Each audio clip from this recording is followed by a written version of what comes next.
Cocoa కడితే కొరకొరమంటే చూస్తారు. పొట్టి పొట్టిగా వేస్తే పట్టి పట్టి చూస్తారు.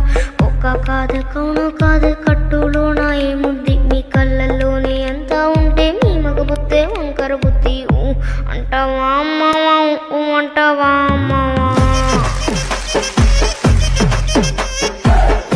అంటావా అమ్మవా అంటావా అమ్మవా. తెల్లగుంటే ఒకడు తెల్ల కిందులవుతాడు, నల్లగుంటే ఒకడు అల్లారెల్లరి చేస్తాడు. తెలుపు నలుపు కాదు మీకు రంగుతో పని ఏముంది, సందు దొరికిందంటే చాలు మీ మగ బుద్ధే వంకర బుద్ధి. అంటావా అమ్మవా అంటావా.